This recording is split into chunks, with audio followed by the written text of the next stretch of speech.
May pumasok ngayon dito sa shop isang Nissan Terra. Isa na naman sa mga customer natin na nakapanood ng mga vlog natin dito sa Door Doctor Garage. Ang naging problema ni customer, yung power window sa driver's side ayaw nang bumaba. Kahit pindutin na yung switch, wala na talagang response kaya medyo hassle, lalo na kung kailangan buksan o isara yung bintana habang ginagamit ang sasakyan. Sabi ni customer, napanood daw niya yung mga ginagawa nating repair sa vlog kaya nung nagka-problema, yung power window niya, hindi na siya nagdalawang isip na dalhin agad dito sa shop para mapacheck. Pagdating ng sasakyan, una muna nating chinek kung saan talaga nanggagaling ang problema.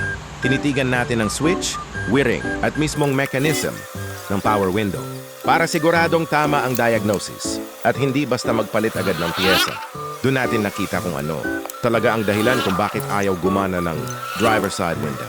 Kaya ginawa natin ang kinakailangang repair para maibalik ulit sa normal ang andar ng power window. Pagkatapos ng trabaho, sinubukan natin ulit ang bintana at ayun na nga, balik na ulit sa dati. Isang pindot lang, umaandar na ng maayos at hindi na kailangan tiisin ni customer yung problema.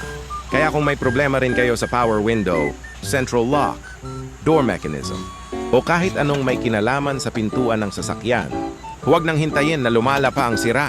Mas maganda ipacheck agad para malaman ang tamang solusyon. Maraming salamat po sa tiwala at pagbisita dito sa Door Doctor Garage.